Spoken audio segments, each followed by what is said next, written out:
On this episode of Taskforce Geek, we talk about the rumblings of changing the Disney Galaxy Edge theme park experience to include more of the Mandalorian than the sequel movie characters.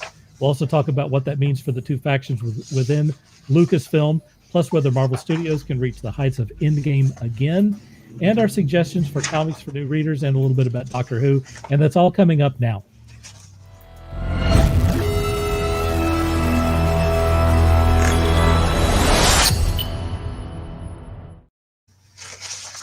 Happy New Year and welcome to Task Force Geek. My name is Dirk Cooper, and today I'm joined by these scoundrels. Scott Prime. Howdy. And Sean. Yo. Go Gadget Wilson. And Walt. Happy New Year. How you guys doing? Doing good. How you doing? I'm okay. Pretty good.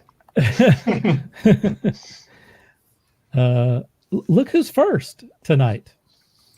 Wow. Woo. Who's Brian James? Yeah. Who is Brian James? Who is Brian James? That is the question.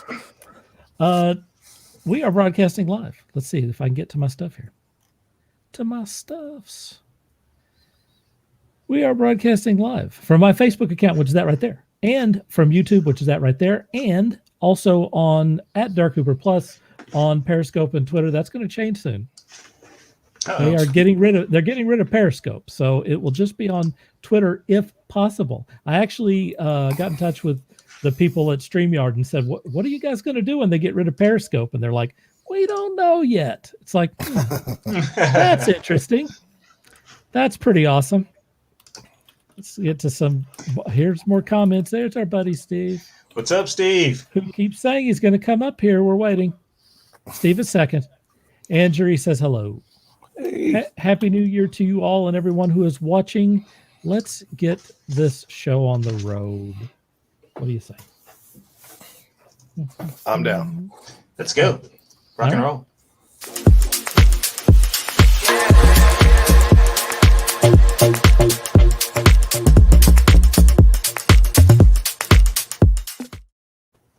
Hey, thanks to Scott for filling in last week for me. How did things go there, man? What's your post show assessment? That my internet really sucks. I can agree with that. That was definitely an issue as a viewer. I think there was a couple of things. I thought it was. I mean, you're asking my opinion. I think it's kind of good to kind of change things up. And I thought it was kind of it was different because you haven't been, you haven't taken off a show yet. So it was good. And like, we appreciate you running the board and stuff at the same time. So if that makes sense, just to get different perspectives of, different guests, different people. So. I got you, man. That's cool. But yeah, it's not, it's kind of easy to run the show, and yet it's not easy when it's live. How about that? It's a lot to juggle. Yeah, there's a lot of stuff to juggle. So. It's a lot to juggle, and it's easy to get lost on this stuff. Let's see if we got some comments here before we get going too much further. Betty says hello. Hello. Brian again says sassy time. You want some sassy. And also, Jerry says sassy. It's a good night for sassy. Howdy. Hello. Does anyone want to try to pronounce that? Yes, it's Ackerman Van God. That is definitely not it. Well, that's all right. Welcome. Axivoom. Betty says that Sassy wants to be on the show. I guess I missed. Again, you miss a lot while you're running the board too, because you're looking at stuff and other things are happening. Let's see. Axiv M. God. That's as good as I'm going to do tonight. Jerry says that Scott has no appreciation for running the board. Hey, let's talk about Lucasfilm. We're hearing from several sources that Disney is considering swapping out some of the characters and situations in the Disney's Galaxy's Edge park experience, including having the Mandalorian, Grogu, and Boba Fett walking around instead of the people from the sequel series, and removing Kylo Ren's craft and putting in the Razor Crest instead.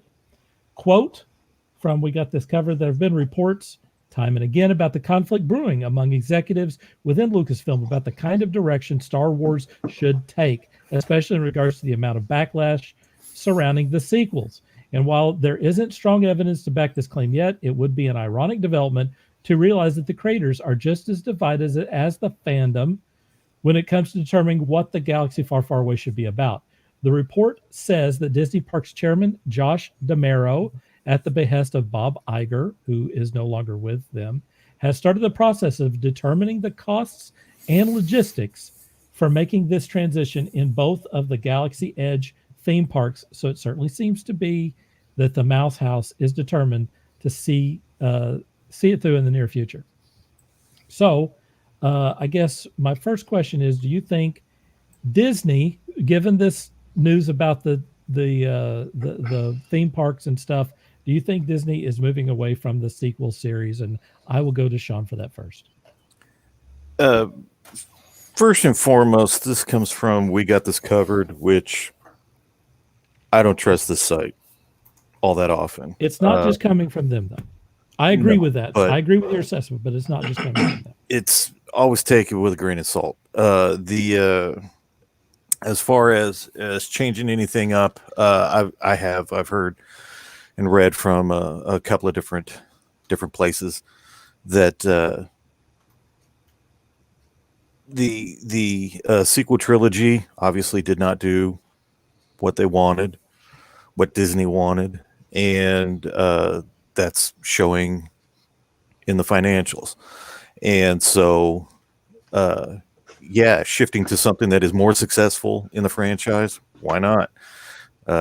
You've invested this much into it, put a little bit more, get more people to come in to pay for everything that you've just done. Why not? Seems like a slam dunk to me. I don't know. I would love to see more attractions geared towards the things that we like, as opposed to the things that we're not so much liking. All right. Walt, do you think that they should move away from the sequel series? I think that they should go with what is current. Yeah. I mean, if you think back years ago to when Star Trek, The Next Generation, and all those related series were popular, and there was the Star Trek Casino over at the Vegas Sheraton in Las Vegas. Yes. Yes. I was there. Yeah, I mean you had the Deep Space Nine thing and all that stuff, and they periodically updated that to the latest version of the Star Trek Next Generation. So, before it totally went away, but just keep it up to date, because eventually, what's old is going to get old.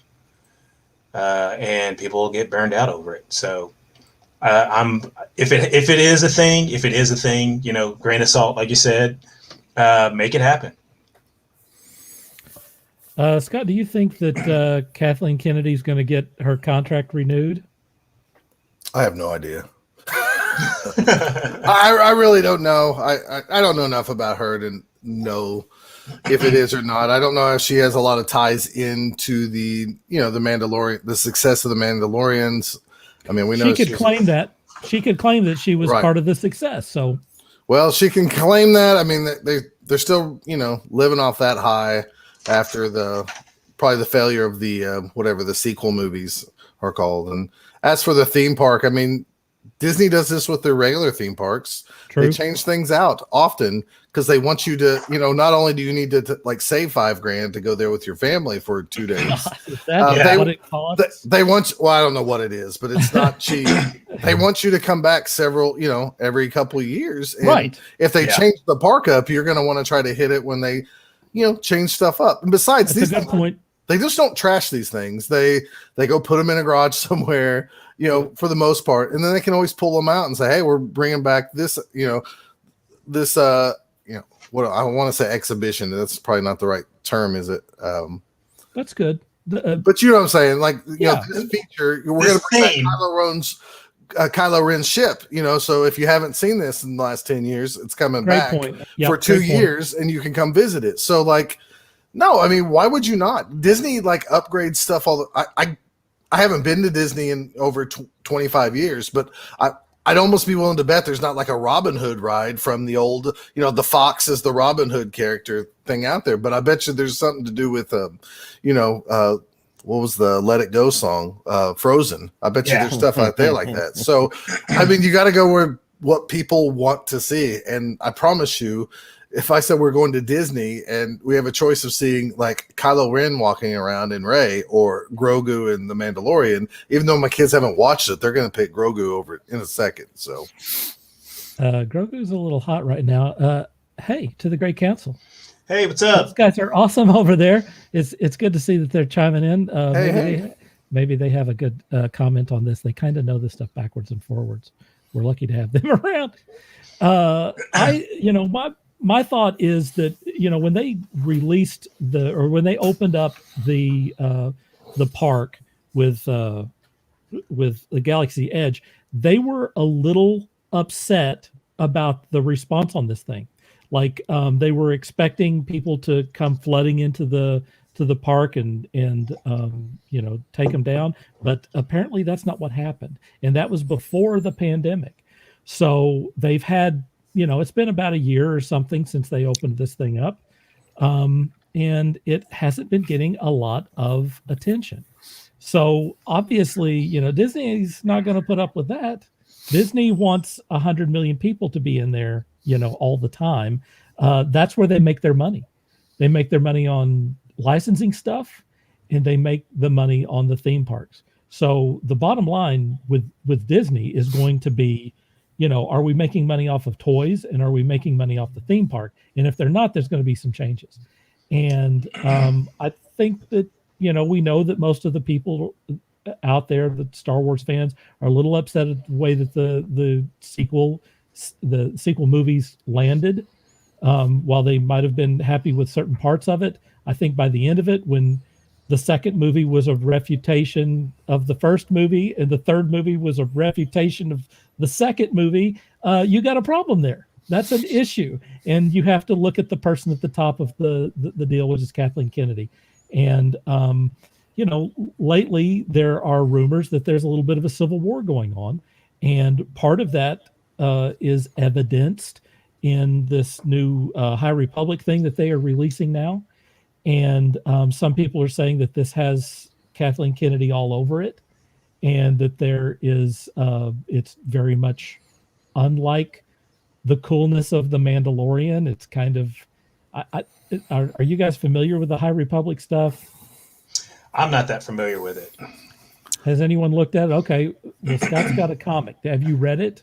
I have not. It actually releases tomorrow, so I got an early copy of it. So I'm told if you're out there and you read comics, that you better jump to your comic store first thing tomorrow, because when I got this today, I was told that thing's already going for $10 on eBay. Jeez. Because stores under ordered because they didn't think anything of it. And now with the Disney push of the High Republic, now everybody all suddenly wants this. So number one might be a collectible. Who knows? It could be a fad, but if you're out there and you're interested in the comic, you better get to your shop. So you're saying it may be hot?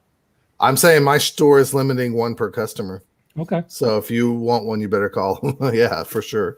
There are a lot of people that are saying that it's a step back without knowing much. I mean, let's be honest. Unless you've read there's going to be 3 books or something that they're releasing, plus comics and some other stuff that they're doing. I can't make a judgment on it. But just looking at the initial artwork, it looks, to me, it looks kind of like it's geared to a younger crowd, which is fine. It's Star Wars. Everything doesn't have to be aimed at an older crowd. I think it's good that we're getting some different stories in that universe, but I'm kind of I don't know. It's so set far in the past that I guess they can create fan favorites and kill them off and have some drama there. But at the same time, sometimes, prequel stuff's not as fun because you feel like the road you're going down eventually, at least. Yeah. So that's why, we were really looking forward to, episode 7 of Star Wars because it should be different. And then we kind of got the same thing. And I don't know. I'm going to give it a chance. I wasn't going to buy it initially, to be honest with you. I got called in. Some people at my work got the Backstreet Boys reunion tour. So we got called in to work even more this week. So I made sure to pick up some extra comics to read, and this was number 1, so I picked it up. So I'll let you know probably by next show. Tell us what you think. I mean, it's a clean slate. I mean, that's interesting. That is. I mean, like, there shouldn't be any Skywalkers walking around. I'm sure they're gonna somehow throw something in there. I'm sure Yoda will be around because he's 1,000,000 years old. So, as a matter of fact, Yoda looks young in this thing. Well, we'll find out. He's probably going to be like 150 years old. Right. If that is Yoda that's in there, I assume that it is. I believe the High Republic is 200 years before the prequels. Yeah, I believe so. Yeah, something like that. 150, 200 years. So he would be in it. He'd be middle-aged. Middle-aged? He'd be in his prime. Yeah. Isn't he like 900 years old? By Return of the Jedi, he was 900. Yeah, he was pretty old. Okay, so let's say we go back 300 years. He's middle-aged. He's like me. Yeah, I mean, they've established that Grogu was, 50 or something? He was, I think he said 50. Yeah, 30 or 50 years old. How long? And he's like a 2 or 3 year old. I mean, they're setting us up for that sequel like 200 years from now when he's a teenager. Yeah. when Yoda's a teenager. But I'll admit, or you're talking about Grogu. Yeah. Right. The teenage years. I'll admit though that it is kind of cool that they're throwing in somebody or something that kind of that would kind of loosely either tightly or loosely tie everything together. So I'm a wait and see kind of guy when it comes to this. So I'll wait and see. My biggest problem with all these prequels and stuff with Star Wars has always been like some of the technology looks cooler in the past than it did in the present. The ships and the prequels were, clean and shiny. The Naboo fighters. I love those things. Right? Those things were awesome. Everyone was well coiffed. Yeah. Instead of like mopping hair. Yeah.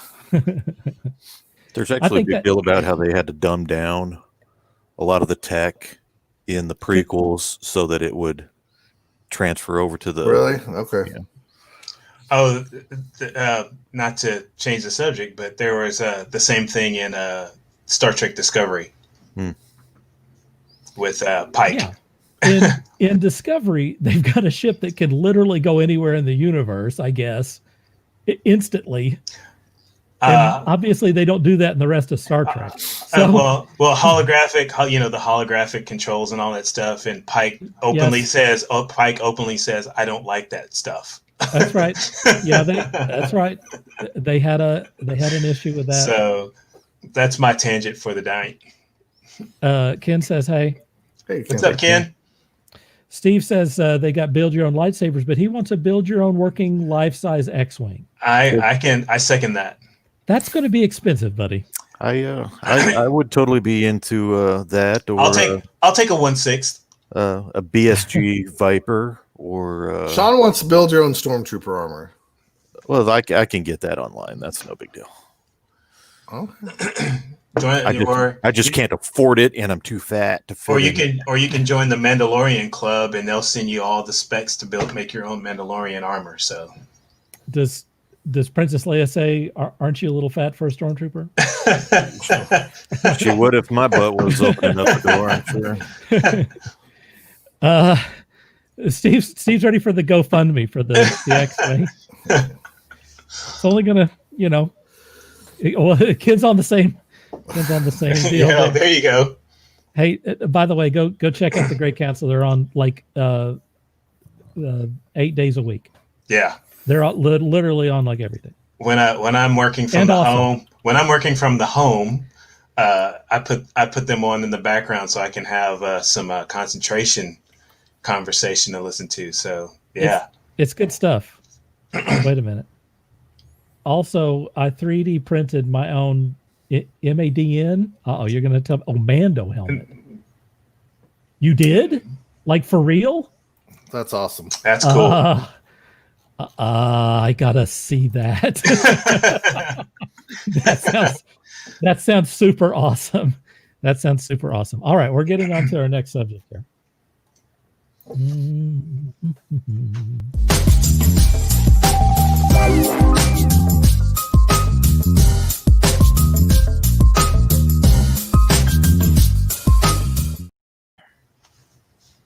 All right, this is a question from Quora. You know, we take a lot of our questions and stuff, and some of our cues from Quora and stuff.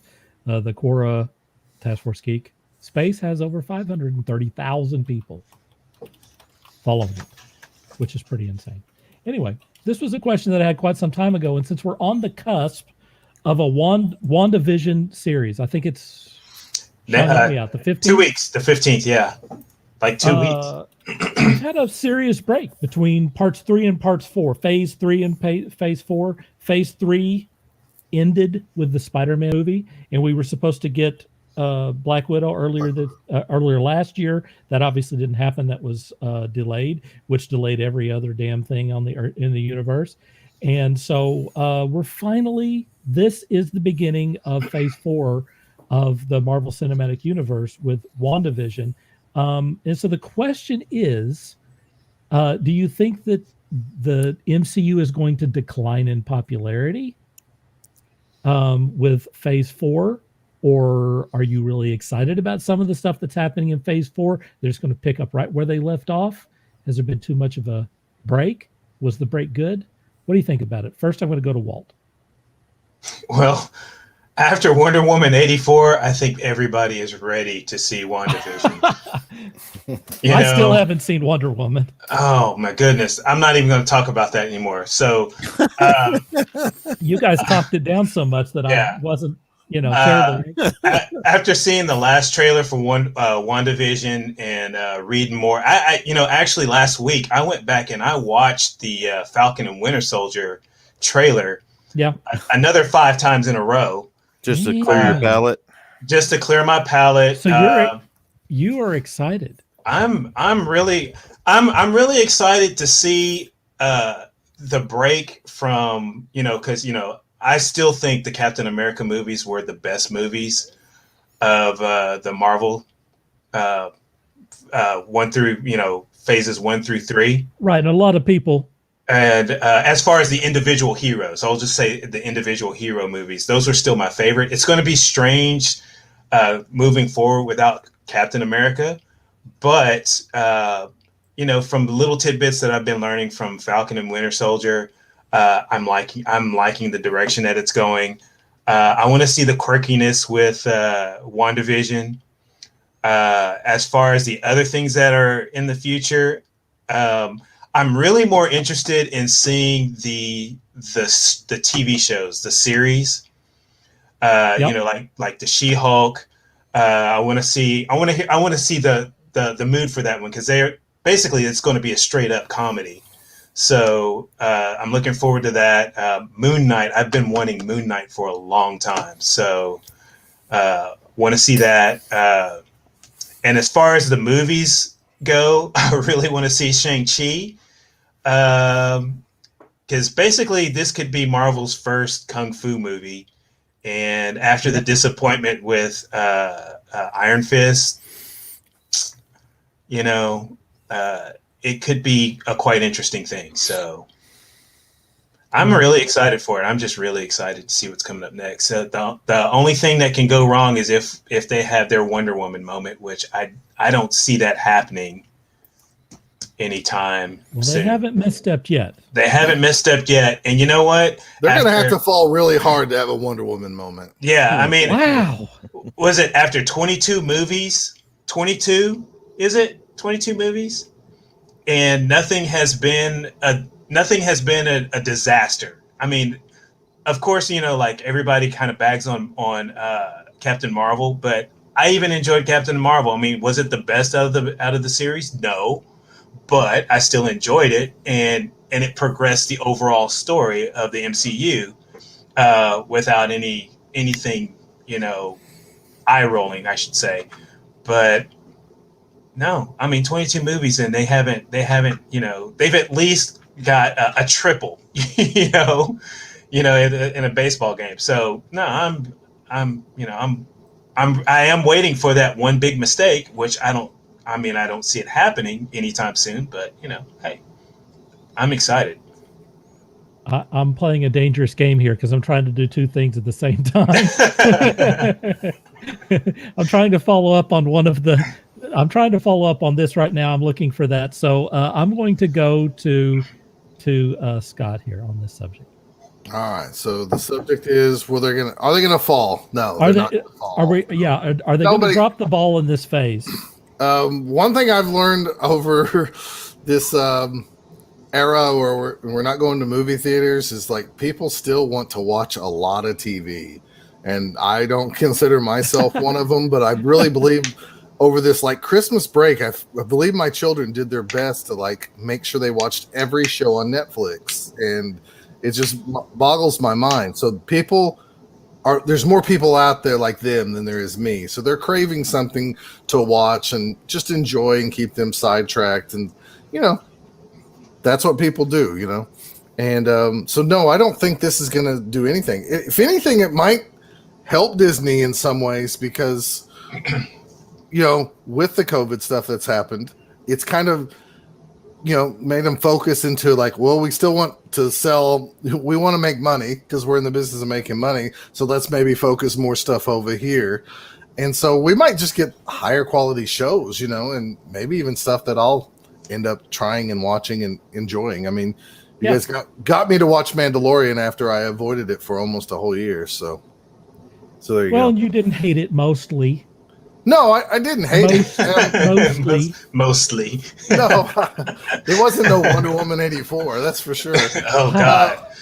I mean, my biggest deal is just finding time to what I feel like is sitting down and watching TV because I feel like it's a waste of time. I just choose to waste my time in different ways. That's not knocking people. I'm not saying that at all. And I don't think they've lost anything. I mean, they couldn't actually had a better movie planned to come out because Black Widow was going to be set in the past anyways, right? I mean, from everything we know. No, you're right. It's who cares if that don't come out in 5 years? We just go, well, back in 1991, this You're happened. You're right. And they're what they're doing is basically setting up the new Black Widow by going back into the past. Can I just sent a thing to the private chat. Would someone go grab that and bring it up on their computer? Because if I do it, it will crash my computer. Because I'm using the Astrolux 2000 computer here, and I can't crash the computer to get this, but it is super cool. So please someone bring that up. Ken says he thinks people are dying for something new. I agree. I think he's right. And Jerry says you said the C word. Did you say the C word? What was the C word? You did say the C word. The COVID. Oh. I don't know. I'm gonna. Far enough in now. That's not the worst thing that we could be doing. Unless Sean beat me to it, I got it up here. Let me see if I can. Okay. Yeah, bring it up. Let's just do it. Let me see if I can. Because it's pretty cool. Let's see. La, la, la, la. Oh crap! Oh, there we go. There. Yeah, we're crashing his computer. Here we go. Oh, how about this? Can you click on it? Can you click on the picture? This is GA sent this. That's just let me get his comment off of there. Let's get this banner off of here so we can really see it. It's pretty slick. Yeah, that is cool. That is well done, sir. Let's see. Look at that. Printing. This is the printing. What the heck? That's how it comes out. You don't know this? That is good. Well, I mean, not really. Yeah, a lot of miniature companies have gone to 3D printing for like Blood Bowl miniature, other stuff too, obviously. But my experience is that's pretty cool. That is awesome. Will you say what that is so cool? Go back to the Twitter account. Make sure that we get the or I can do it. I've got it here. It's DARTHLUNGA on Twitter. Just so Darth Lunga. You can was it? Yeah, Darth Lungaro. There you go. Let me blow that up there. There you go. There it is. That's what we need. Dude, good job all around. Oh, look at, wow, who did that? That is super awesome. Good job, man. That's pretty cool. Anyway, we went over there because of this. That is very cool. Thank you for sharing that with us. That is awesome. We'll talk about that more later. I guess that just happened. I mean, to sum up all this Marvel stuff, and I mean, we're in a great time to be nerds, man. A great time for nerds. There's plenty of new comic stuff out. There's plenty of like TV shows. If you say you're bored as a nerd, you're not real. You have a problem. You're not a nerd. Yeah. or excuse it, you're not a geek. There you go. Let me get Sean's thought on this subject. Do you think we're going to have a downturn here with Phase 4 of Marvel, or are they just going to keep pounding away? Pounding away. No, they're crack myself up on that one. Sorry. No, they're gonna just keep going. They're not gonna show any signs of slowing down right now. The break is only going to improve what was already going to be a great transition with all of the new TV series that they're planning. Whatever Feige is mapping out, everything's working exactly as it should. All the pieces are falling into place.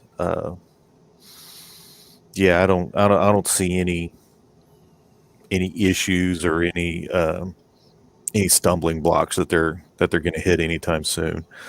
When it does happen, it's going to suck, but it looks like they're preparing enough content that they can easily pick themselves up and dust themselves off. And so even if one thing fails, they're going to pick up something else quickly. Sure. And even if they have to reconfigure something just to, like they did with Black Widow. Black Widow was supposed to come out. Black Widow was supposed to be the linchpin that starts the next phase, and with the events of last year and everything getting pushed back and getting halted, what did they do? Hit a stumbling block. They picked themselves up, they dusted themselves off, and they redirected. And everything is still moving. Everything not as fast as it was before, but they're going to pick up that momentum. They're going to start steamrolling again, and everything's going to work out fine. I think that if you look at Endgame, we watched Endgame just last night, and it was awesome. But I think you have to recognize that you're not going to get Endgame every damn movie. It's impossible. It took them 11 years to get to Endgame, and you don't want everything to be exactly like Endgame. All the craziness and stuff. It's not going to happen. So we're in a phase now where you're going to reset everything. It's going to take a breather.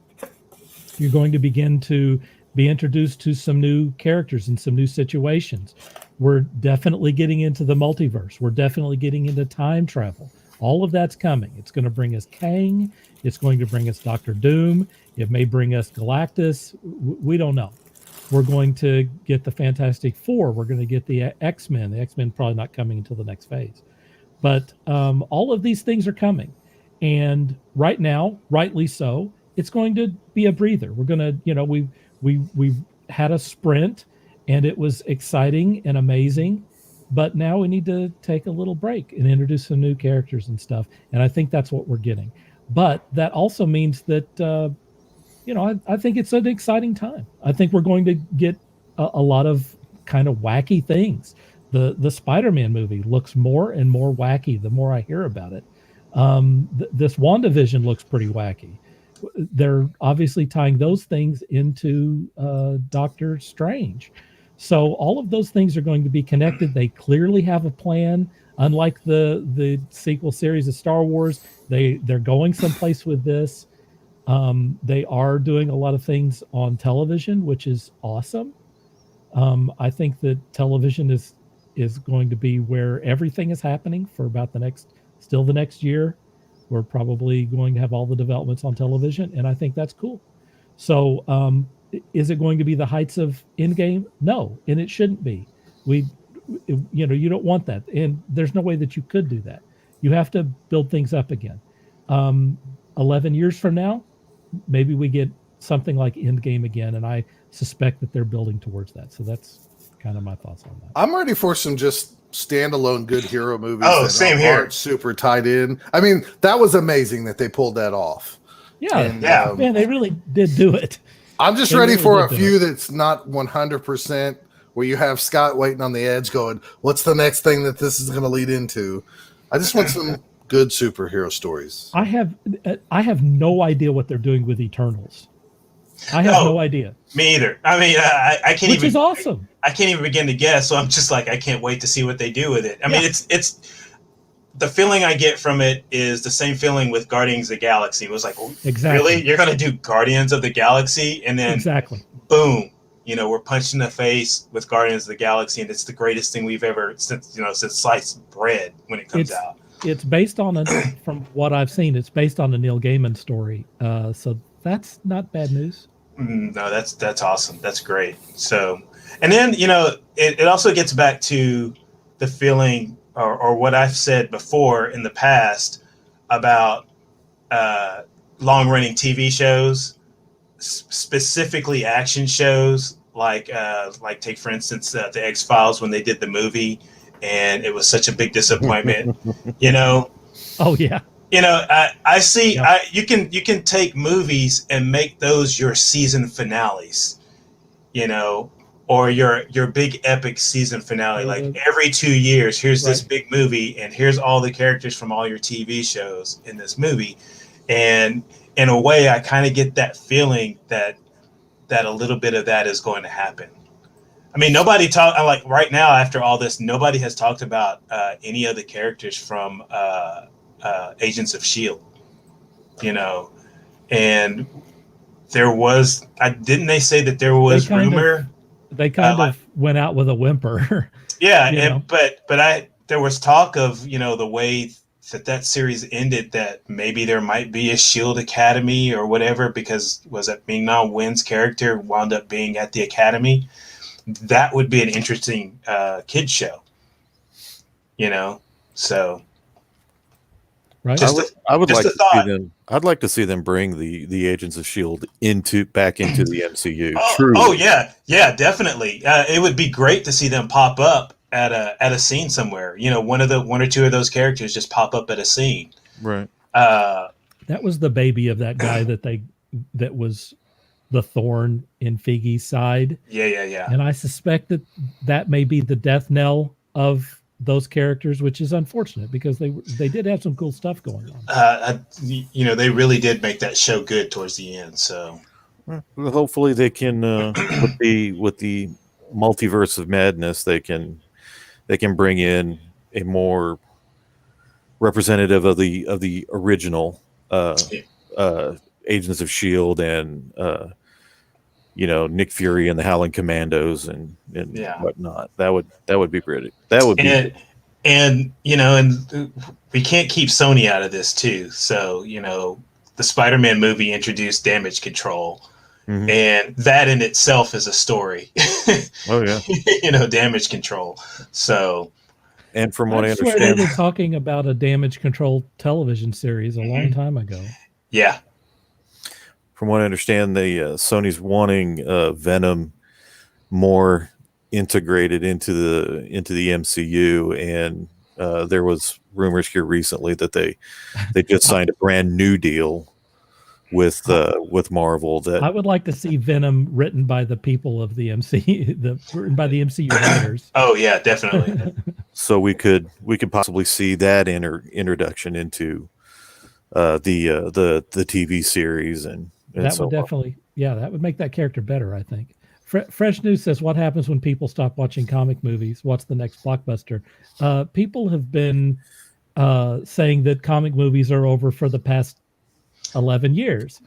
And that hasn't happened yet. I don't think that's going to happen anytime soon. whether people are aware of it or not, we've been watching comic book movies for probably the past 30, maybe 40 years. Oh yeah. And no one's even Nobody's known about it. right. Or Rick realized it. That this is based off of a comic?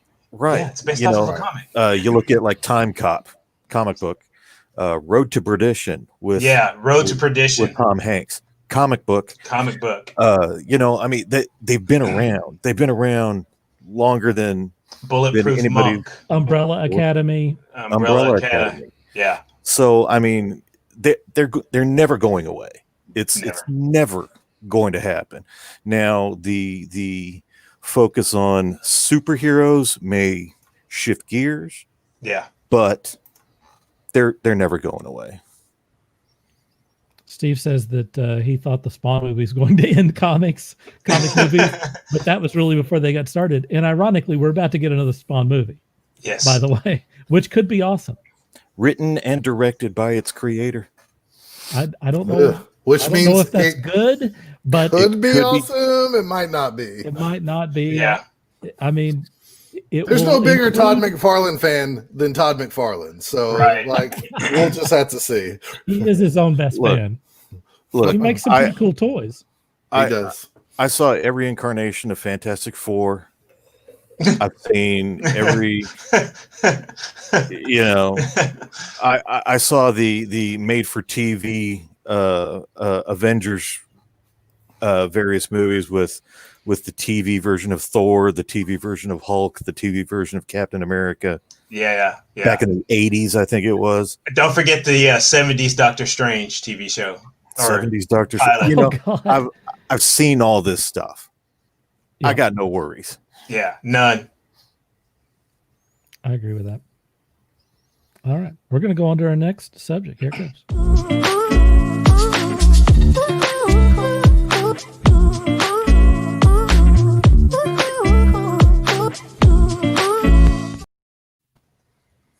All right. This is a simple question. We just want to know what comics the panel would suggest to someone who is new to comics. They have never read comics before, and they want to read something that they don't have to go back 40 years to get all of the story for. It's just something that's really good, self-contained. It can be from the big two or maybe independent comics, whatever you want to choose for that. And so first, I'm going to go to Scott. Good. I'm going to say, I don't like this question because to me, part of the, of course. No, well, everybody thinks just because Spider-Man's on 850 that you're not going to understand the story. And that's what's beautiful about comics is I wasn't scared to read comics back in the day when it was X-Men 211. I picked this thing up and I was like, this is pretty amazing. I need to know more.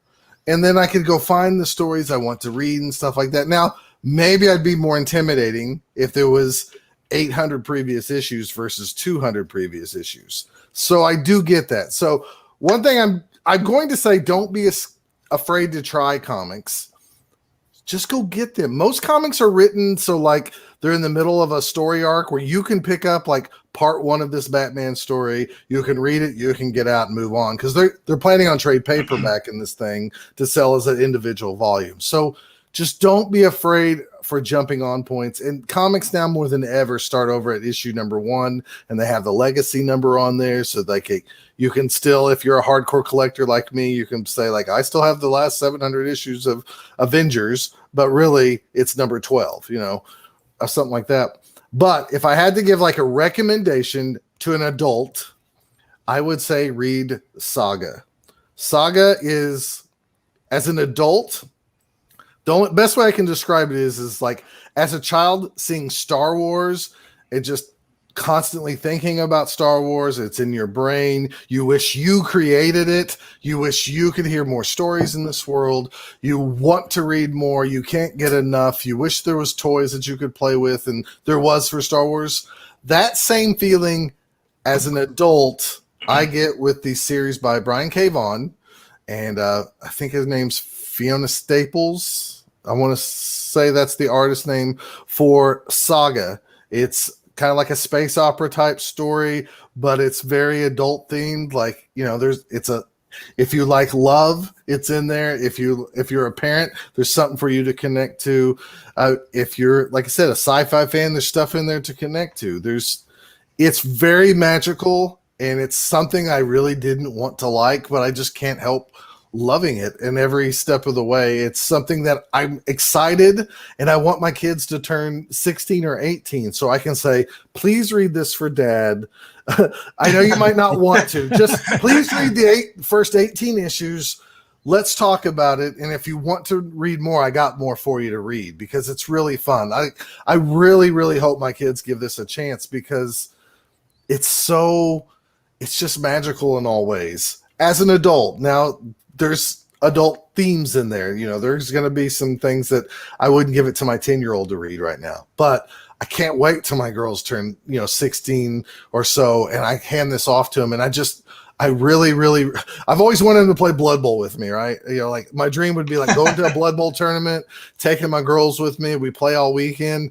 I don't know if I'm ever going to get that one, but I would trade it in for them to read the whole saga series and us talk about it and have something magical like that to share. So I'm saying Saga by Image Comics. There's I think 48 issues or something. I've read them all in the big trade paperbacks. They're wonderful. They're magical. The art's nice. The writing's nice. I mean, just everything about it as an adult, I love. And I'm really glad that really I read the first, I think 1 or 2 issues from a friend at work. Jennifer got into them, or I think I might have bought her the first volume and it just sucked her in. And because of her, I've read them all. So anyways, that's what I would say. Steve likes Saga. The origin of this question I have more stories if you need them. So there are a lot of people out there, particularly the younger crowd, that are going towards manga because if you want to read a manga story, you start out with volume 1, and then you go to volume 2, and you go to volume 3, and you just keep reading those until you're done. It's one story. Well, if I had to give advice on that, I mean, Spider-Man is not like that.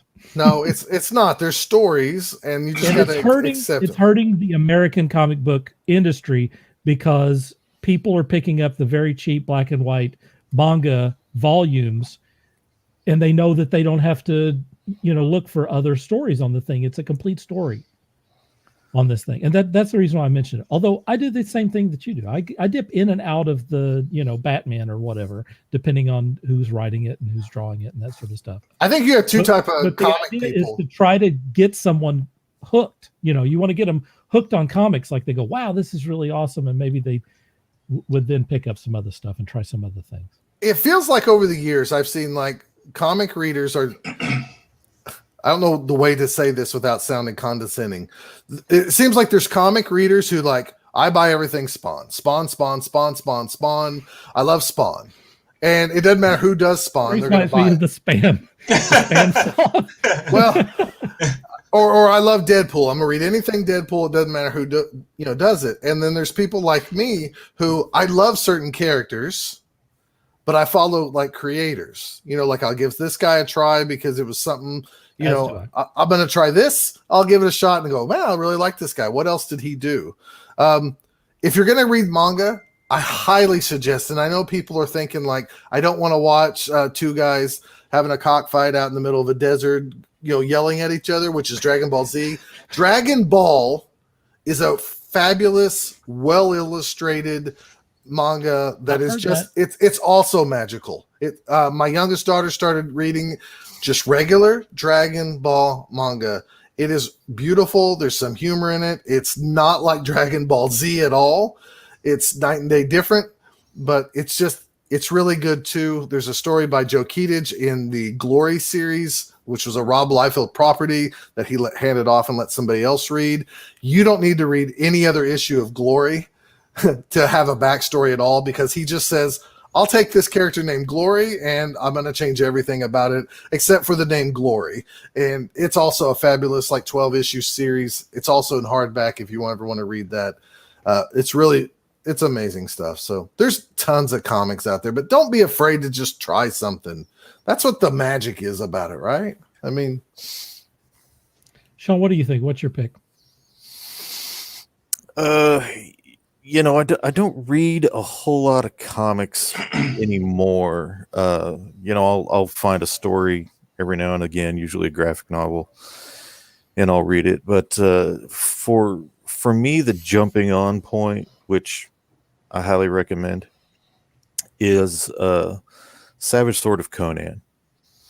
The old Marvel Savage Sword of Conan comic magazines, were all individually self-contained stories, usually done by a different artist and a different writer.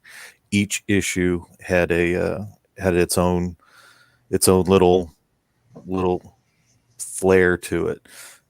Covers were done by fantastic illustrators. Interiors were done by fantastic illustrators.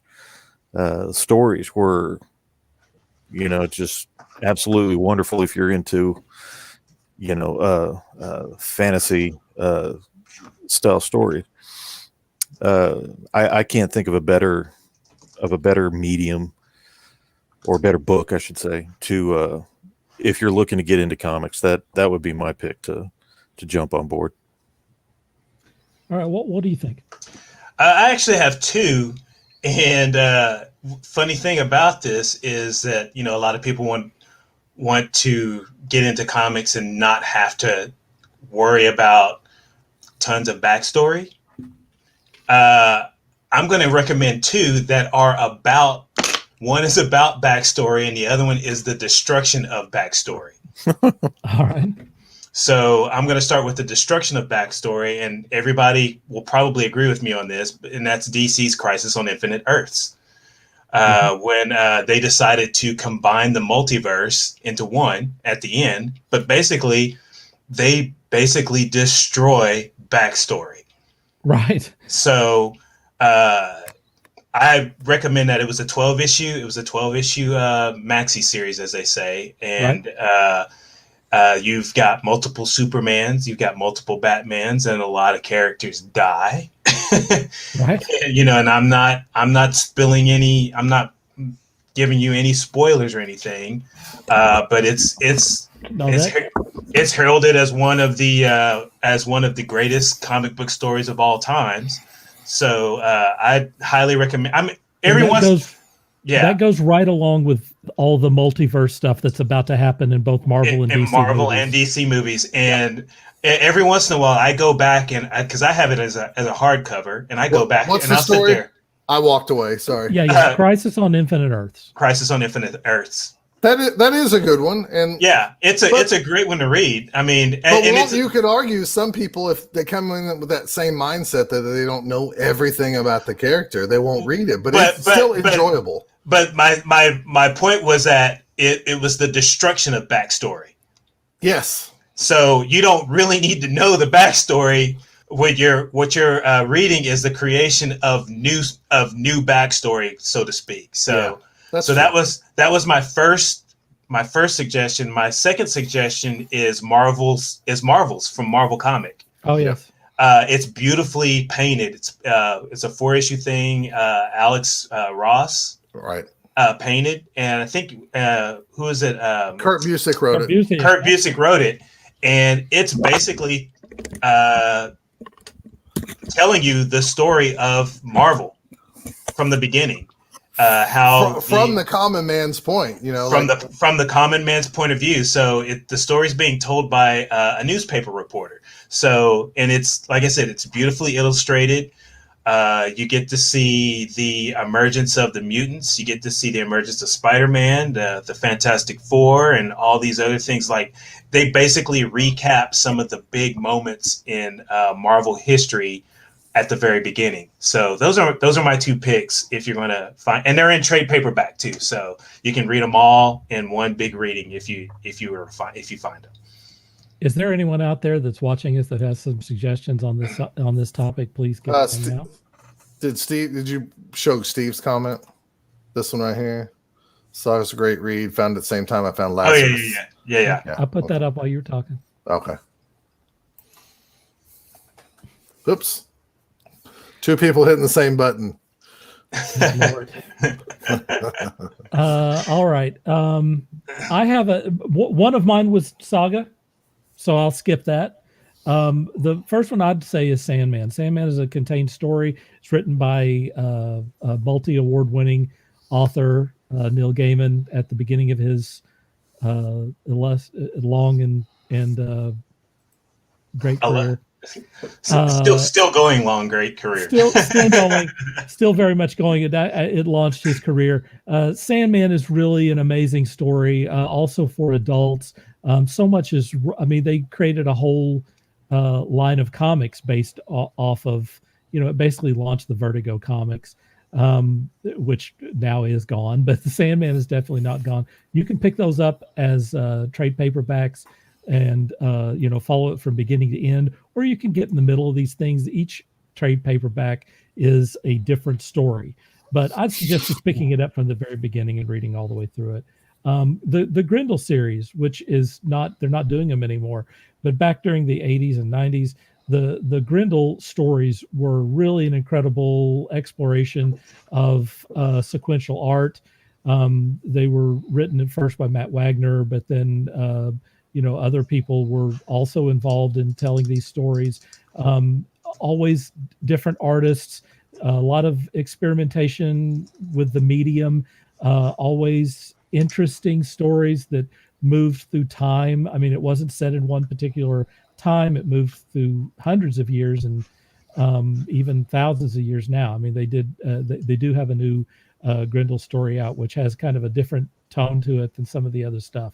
But Grendel was really excellent series and something that you could go back and look at, particularly if you have something like Comixology. I think a lot of those early Grendel things are available under their unlimited plan.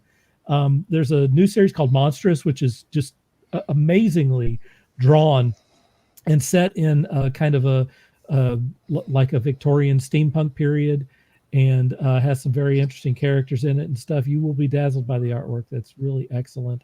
The Walking Dead is now a self-contained story. The artwork is okay, but the story is really amazing. It's actually much better than the television series. If you've been watching the television series, you've only been seeing a part of it. The Walking Dead is really excellent place to jump. They've been reprinting those too in color now. So if really, they're coloring them. Like if you didn't, you wanted to wait, you can see them now in color. I think they're on issue 5 now, 4 or 5. So. That's very interesting. Very adult series. A lot of people die in this thing, just like the television series and stuff. But a little bit more cohesive, in the comic version. Not as much, hey, we got to kill someone because we're about to get to the mid-season finale, right? Or whatever the crap they were doing on that thing. And since you brought up Matt Wagner and Grendel, don't forget Mage. Oh, Mage! Mage was awesome. Mage was a good series. I read the first part of Mage, and they have 3 parts. They have, like 3 major parts, and apparently Wagner has been working on that over the years. He worked on it with his son, who did some color work for him, and his son is quite talented. Are you talking about Grendel Odyssey? Well, no, he helped him with some of the later Mage stuff as well. Okay. Bone is a complete series. Bone is marvelous. Unlike some of these other things that we're mentioning, it is an all ages comic. Anyone can pick this thing up. It is beautiful, beautifully written, beautifully illustrated. Why is there not a Bone animated series? It's been in and off the works, right? What a wonderful fantasy, very much kind of inspired by kind of the Disney type stuff, real full of heart and Pogo. Great characters. Jeff Smith's characters are based on Pogo. Okay, there you go. Bone is complete and ready for you to read right now. And finally, I say Hellboy. Hellboy is really amazing. Has great art by Mike Mignola and a bunch of other people, Gary Gianni and a lot of other people that have jumped on board this thing. Hellboy is one of those things that you can pick up trade paperbacks and just explore one story, or you can explore the entire story of that character or some of the other characters in the BPRD. Is that what it is? Mm-hmm. With all of the, crazy kind of, like kind of 50s style monster characters that you follow through that. If you're kind of more into horror comics or something, those are really good. There you go. There's a big fat list of stuff. If you're There's interested. one other that I wanted to mention. Saga was on my list too, but Scott did a great job of describing that. There was one other one that I wanted to mention that I nearly forgot was Elf Quest by Wendy and Richard Pini. Oh, yes, that's an excellent choice. If you're into fantasy at all and you haven't read those, I highly recommend picking up those. Are those out there? Are they still doing those, or what's the story on Elf Quest? They've done several reprints of the original, and then they did several volumes continuing the story of the Wolf Riders. I don't know if they're doing them currently. I doubt it, but who knows? And I'll throw in since you mentioned manga, Dirk. Try the Saga story, Jury. I know you're all about girl power and stuff. That's a female artist who does that. So Yeah. And maybe also look at Why the Last Man. That's also a female artist who does very well. And That's it's a written good by Brian K. Vaughan. So Yeah. Weren't we going to get a Why the Last Man series?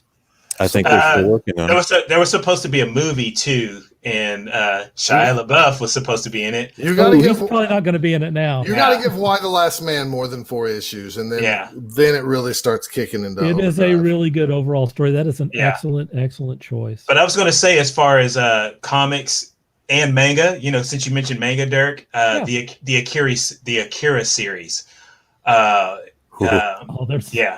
There's nothing better than that. There's nothing as far as artwork, story. If you can find, which I doubt you can find anymore. I know Marvel was the original American publisher of it, and they were the first ones to use computer. With Epic. They were the first ones to use computer coloring to color it, but originally it's black and white. But it's just as spectacular to look at black and white. As well as the story written by Otomo Katsuhiro. So written and illustrated by the same guy, and it's insanely good. It's insanely good, good. If I can find that box set on sale again, I will scoop that thing. That's you know what I've got that original American print, and if I were to see it out there again, like in any form or fashion, I would buy it again, just because. But yeah, it's great. It's really great. All right, I'm going to move on to our next section.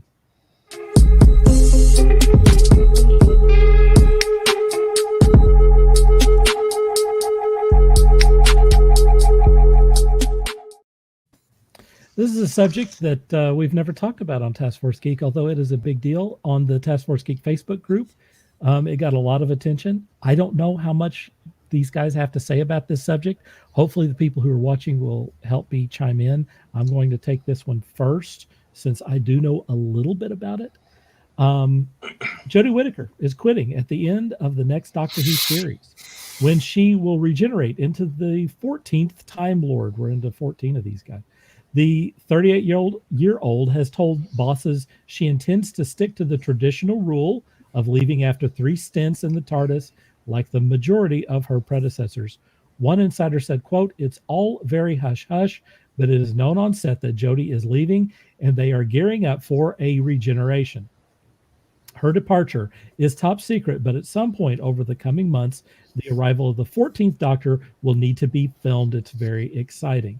So I'm going to take this at the beginning, because I have watched a little bit of her run, and I will say that I really liked her as the Doctor. I know that there are people who don't like her as the Doctor, or they had some other issues or whatever, but I thought that she had the spirit of the Doctor just fine. To be fair, I've only watched about half of the first season. I also liked her companions. I thought their companions were actually pretty interesting. What I did not like was the writing. The writing on the series was abysmal. It was really bad. It was like afternoon school special writing, like all the fun and excitement of an after school special. It's like it's kind of ham-fisted, it's uninteresting. It's not an adventure, action, science fiction type series. Like I said, the first six episodes of the first season is what I've seen. But what I saw was something where they were trying to preach to me and, tell me about stuff instead of entertain me, please. That's the problem. And I believe that the guy who's running the show now is named Chibnall, I believe. And unfortunately, that dude is sticking around. So I think that a lot of the people that have the problem with Doctor Who that might be, right, there's Chibnall. Steve would be your Doctor Who expert there. So okay. I like that character as Doctor Who. I don't have a problem with her, but I think that the guy who is running the thing is going to be a poison pill in this, no matter what they do, which is unfortunate. Again, I haven't seen the last couple of seasons, or I haven't seen the last season, and we're about to get into the next season, which will be her final season. In about 3 lines, can you sum up what regenerate into the next Doctor means? Yeah. Back in the olden days, back in the 60s, they decided they were going to go to the next Doctor. And instead of saying that the Doctor was someone else entirely, they say that these Time Lords have the ability to go to they regenerate into a new form, but it's still the same person. So they have a new attitude, they have a new outfit, they have they have little quirks and stuff, but essentially they remember everything that's happened before, and they are the same character. However, they look and act different. And so they have the continuity runs on Doctor Who all the way back to the 60s. Within continuity, within canon, all of these different characters, all the different iterations of the Doctor are all the same character. So unlike, Han Solo or something where you have someone play that same character and stuff, you have different people play the character, and it's still very much in continuity. And since the beginning, they changed after 3 seasons? Since the very, very beginning? No. That is current continuity, let's say. Because Tom Baker was on there for a long time. He was on there for a long time. Tom Baker had 7 seasons. And then you have the 4th Doctor. Gosh, who was the first one of the new series? He was only on there for 1 season. Yeah, unfortunately, he was awesome, but he was only on there for 1 season. He had enough of it. And what's funny about that is he's never really addressed that much. Yeah, creative differences is all we can get on. He went from that character to playing Destro in the G.I. Joe movie, which was horrible, and the elf guy in the Thor movie. Yeah, that's right. Yeah, Walt, you have to watch that G.I. Joe movie or Wonder Woman 84. Which one do you watch? I kill myself. You can't. That's not part of the rules, Stephanie. Let's see what Steve says. He says Jodie's seasons were disastrous. Chris Chibnall wrote a few episodes during the Steve Moffat. Steve Moffat, I liked a lot. I know people have problems with him, but I thought his stuff was really inspired. Anyway, that even under him, he says that Chibnall sucked.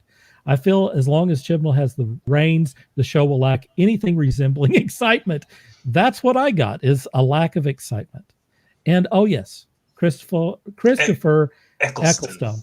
That's the first Doctor of the new run of the series, who was also in G.I. Joe and all that sort of stuff. I don't want to force you guys to talk about this unless you've got a comment on it. Does anyone? I don't have anything nice because, to be fair, I missed out on all the Doctor Who stuff as a kid. Like, I'm pretty sure, like, if I would have watched it back then, I mean, back when it was on PBS, when I remember, like, trying to tune in and watching it, because I had a friend who used to watch it all the time, and it just looked kind of dopey and dumb because, it was made back in the 60s and stuff, 60s and 70s. Look, I only watched Star Trek because my dad budget. Always had it on, so I was kind of forced to watch that. It didn't have that's why Star Wars was always better than Star Trek, because it just looked night and day different. You know what I mean? Yeah. I've seen one complete Doctor Who episode. It had Terry and Gilliam on it, or Carrie and Gilliam on it. So I seen that. I didn't hate it. I just didn't understand a whole lot. And I think the dialects are the dumbest creations ever, but I also don't understand them. So that's totally unfair to say that. So I don't want to like poop on somebody's like really fun show, because I know there's a ton of Doctor Who fans out there.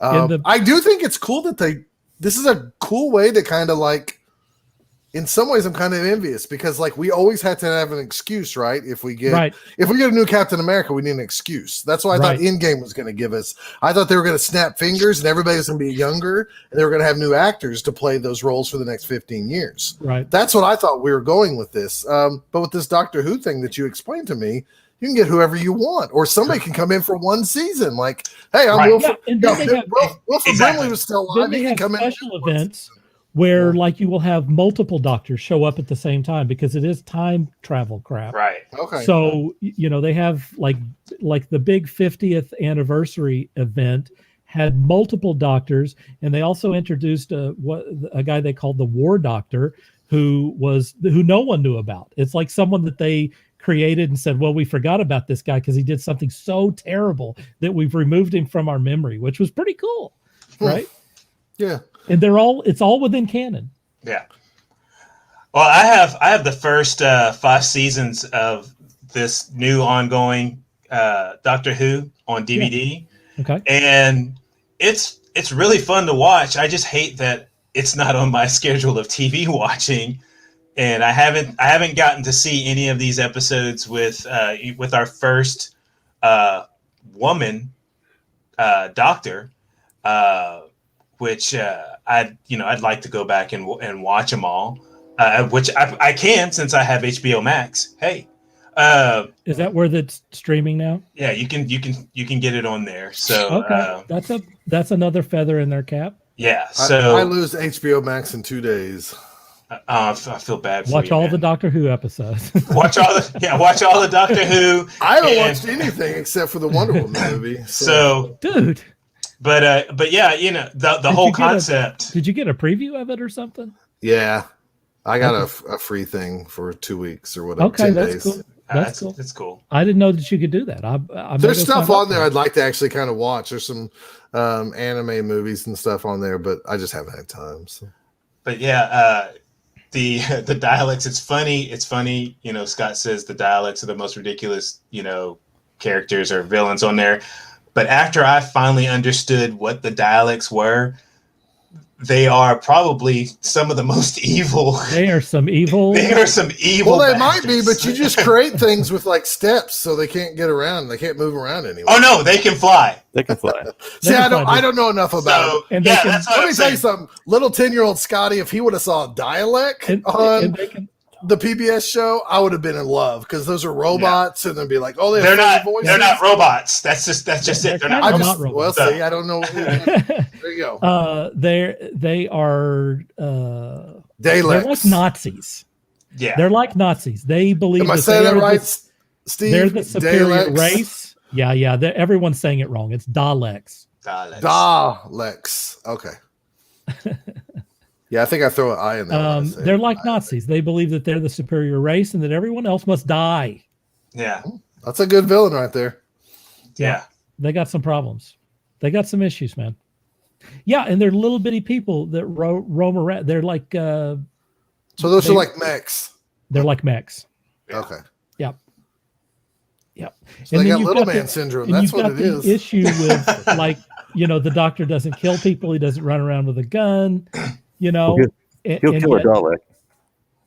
Well, that's what Christopher Eccleston, that was his big moment, was he got the Rambo gun and was going to go take out a Dalek, and then kind of had a second thought on that deal. But they have the same issue with Doctor Who, or the Doctor not killing Daleks, with Batman not killing the Joker. And so because they let them guys go on forever, they're like, you're allowing people to die or whatever because you won't wrap these people up. Oh, and let's not forget the Cybermen. Cybermen, and those are pretty cool too. And I always get laughed at when I say this, but I love me some K9. Yeah. That's so funny. That's a guilty pleasure right there. I love me some K. Pretty funny. So I love me some K9. I really like the Tom Baker stuff, and they have some really good storylines. They had no money. I guarantee you, if we went out in their backyard right now and built some cardboard sets, we'd have better stuff than they had. Right.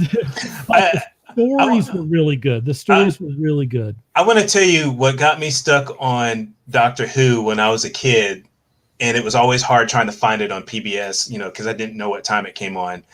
But late one night, me and my mom were up watching TV late one night, and Doctor Who was on. And what got us hooked that night was this monster was coming out of the River Thames, and it was basically a purple sequin sock puppet. I mean, it was the menace of a purple sequin sock puppet. It was a sock puppet. And me and my mom just we were sitting there watching it, and we just kind of did this at each other. You got it. And then back at the TV set, and then back at each other. Your disbelief. And we're like, that's a sock puppet with sequins. We're like, yep. Let's see where this goes.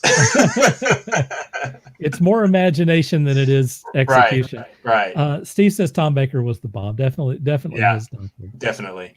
I really like David Tennant. That's the guy that was so awesome to me. And I like Matt Smith quite a bit too. But Tom Baker is still pretty awesome, no doubt about it. They have some. I'm going to name the odds-on favorites to replace. And mind you, every time that we talk about who's going to replace the Doctor, it's usually wrong. And I can tell you right now, some of these people, it's not going to happen. And I'll also say that some of these people, I don't know. Maybe if you guys recognize these names, help me out. Number one is Richard Ayoade. Do you? I do know who that is. He's a comedian. He was the voice of one of the characters in The Mandalorian, one of the droid characters in The Mandalorian recently. He has a very unusual voice, and he's a great choice. If he's really up for this, he would be a good choice. Phoebe Waller-Bridge, The It Crowd. Yes, thank you, Steve. He was from the show called The It Crowd. Phoebe Waller-Bridge, who is now she's in an Amazon Prime series that originates from the UK. That's an interesting choice. Jodie Comer, I don't know her. John Boyega, awesome, but he's not going to do that. I say that maybe he will. I don't know. I don't know, man. I would be fine with John Boyega. He's a great choice. Because and we had this conversation earlier, and I didn't get to finish it before Jodie was chosen. They were trying to find their first, Black actor or actress to play the Doctor. I think that's next. And whoever it was that they asked turned it down because of a project that they were working on. Mm-hmm. So they still haven't said who it was. I'm perfectly fine with John Boyega. He would be awesome. Actually, Richard Ayoade is the guy who I would like. That's my choice too. So quirky and so that's bizarre. My choice. And someone said Matt Smith as the master. Do you know who Matt Smith is? The guy from What We Do in the Shadows. Who you like? Which would be an interesting master, yes. Chris Marshall, I don't know who that is. Anyone? Reese Shearsmith, anyone? Some of these are, UK people. Ben Whishaw. No. I don't know. Idris Elba. Elba. That's the person that everybody thinks that they asked. Dude, they cannot afford. They can't afford Idris Elba. I mean, you can put Idris Elba in anything and it will improve, but he ain't gonna do that. That's can't afford him. Yeah, that's who they think was asked to play the next Doctor before Jodie. They think it was Idris Elba, and he turned it down. Okay. But when you look at the names, that guy's got too many movies to make. If it was him, to turn it down because he had projects going, you can see that. If it was John Boyega, you could see him turning it down because of projects, because at the time it was Star Wars. So who knows? Yeah, Elba will do Bond before he does Doctor Who. He's too old to do Bond now, folks. I'm sorry. He would have been great 15 years ago to do Bond. Everyone that they've suggested for Bond, you can sweep them off the plate because now they're too old. So you're going to have to start with a new group. Or they've got something else going on because, you know, the other one's playing Loki.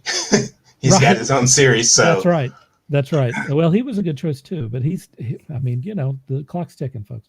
Olivia Colman, who, I mean, I do know who that is. I can't place what she's been in. She just won an Academy Award for something. And Rory Kinnear, anyone? Rory? That name sounds familiar. Anyway, that's the group on that. Out of that, Richard Ayoade would be awesome. I don't know if he's really up for it, but that would be a great pick.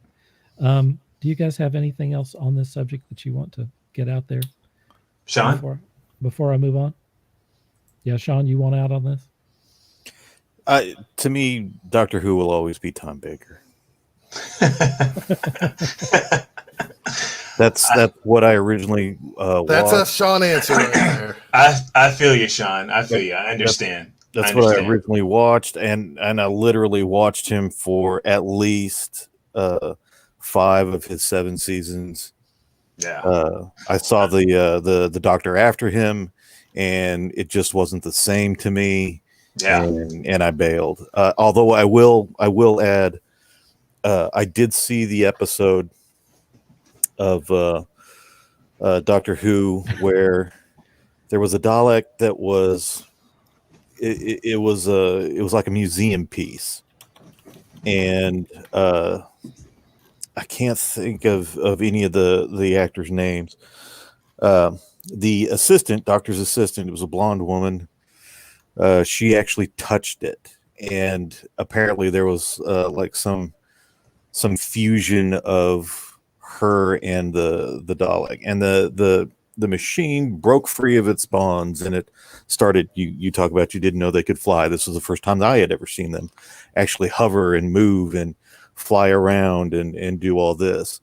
And because of the interaction, I know that episode.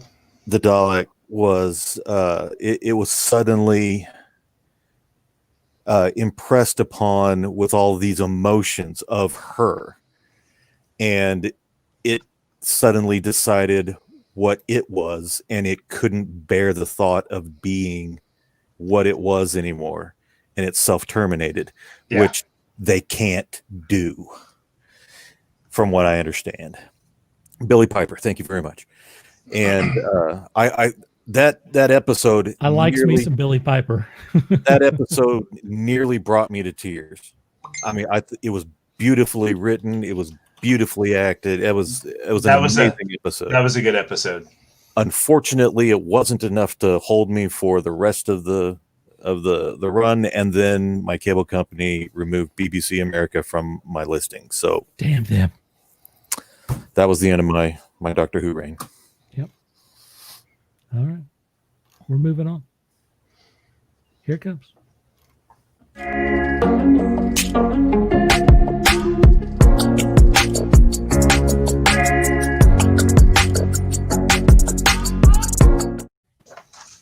That almost sounded out of tune. It's intentionally out of tune, dude. Yeah, that's intentionally. That's the way the kids do it. They're stupid. Just put a little. It's supposed to have that twang on there, man. It's supposed to have that kind of a Jamaican drum feel to the sound. Yeah, it's got a little sauce on it, man. I think they failed. It's on Blast. We're going to talk about some stuff that we've either been watching or reading or whatever, playing games, something that we want to tell the world about. And so first on that, I'm going to go to Walt. Tenet was released on DVD over the last few weeks or so, and I finally watched Tenet, and I kind of wish that they had just kind of waited and released it in the theater later, because it's a damn good movie. Right. I enjoyed it. I was like, man, this is a good movie. and just that I had to watch it twice just to. I mean, it's one of those movies. It's, I know Scott talked about this way back when, back in the olden days of 2020. The before times. About if you have to watch a movie twice to understand it. I'm like, well, no, I understood it the first time. I just had to go back and see what I saw again, right, to let it to really absorb it. And of course, Christopher Nolan movies, it leaves you asking questions. And the way it ends, it kind of sets you up for a sequel. I don't know if they'll do a sequel. I don't know if they should do a sequel. But all I know is the movie was quite satisfying, and kind of wish that they had waited so that they could get the full amount of money that they deserved from theaters on this movie. So, anyway, that's what I absorbed over the weekend. So I actually went to see Tenet in the theater, and I saw it on almost back-to-back days. I saw it twice for exactly that reason. I wanted to see the thing again. It's one of my favorite films by Nolan, because it was Nolan's shot at a James Bond film. It's Nolan's version of James Bond. Oh, I would say it would be an uber James Bond / sci-fi movie. It's on a theater. I know, and people bitch about how noisy it is and stuff. I loved it. Yeah, it was a great movie. Makes the seats rattle. It just gives you a whole different thing that you don't get when you're at home. Yeah, it's just not the same. I mean, I'm not gonna give too much as far as spoilers or anything, but there's a really huge wreck that I loved. Yeah, there's a really huge wreck. They show that in the trailer. Yeah, to see how that all came about. Yeah, from a couple of different angles. That was amazing. Absolutely amazing. It's I'll just say, Steve, and I know you're watching, Steve, you'll love the wreck. You'll love the big wreck. So see Tenet, highly recommend it. Yeah. Steve has a prom pic with Billy Piper. Oh yeah. Steve has a prom, sort of prom pic. I'm ready to see that. I'm ready. I love Billy Piper. You could call it a prom pic. I'd like to add to the Tenet. I personally don't feel that they need a sequel. They don't. It was a one and done, and as long as they I hear you, Steve. As long as they me too. A one and done, it is absolutely magic. Yeah, it is. Just like Inception, one and done. It doesn't matter what questions anybody comes up with; they don't need answers. No, they don't. They don't need answers. I don't really want to see a sequel to Tenet. Me either. That's a movie I don't want ruined. It was an awesome movie. You're absolutely right. It's a great movie. I like the open.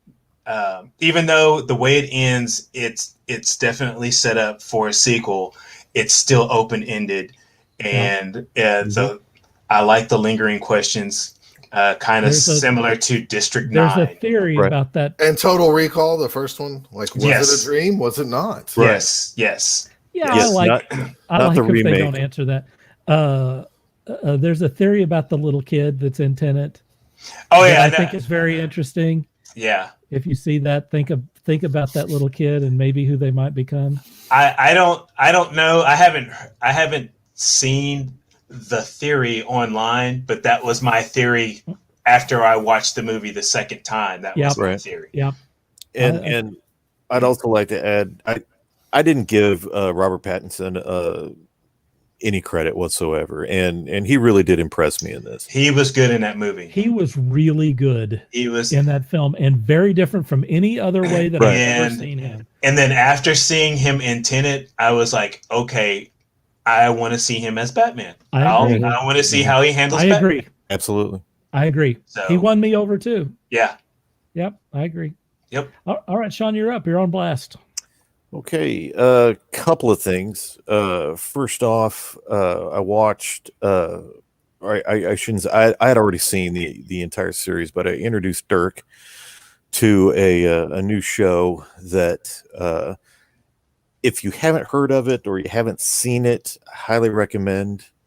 Dirk, if you could pull up that image. Yes. If you have not seen this show, it's on Amazon Prime.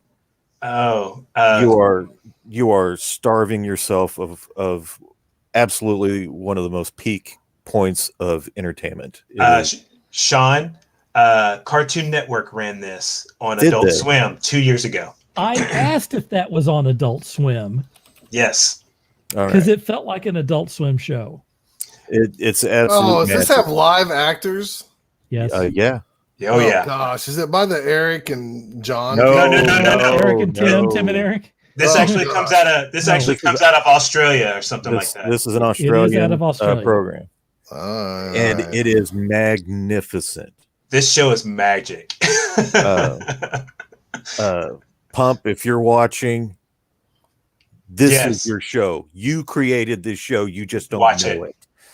Watch it. It's absolutely fabulous. Oh, I agree with you, Sean. I watched this 2 years ago, and I found it again on Amazon Prime, and I watched it again, and I laughed my ass off on that show. Right? It's great. Absolutely perfect. Cheesy, super cheesy special effects, super cheesy acting, super cheesy story, but it's awesome. I couldn't stop laughing. Oh, me either. No, it is maybe the best thing that's ever been created. Yeah. I'm right there with you, Sean. Yes. It is insane, pure joy from beginning to end. It's just goofy and funny and sexy. Yeah.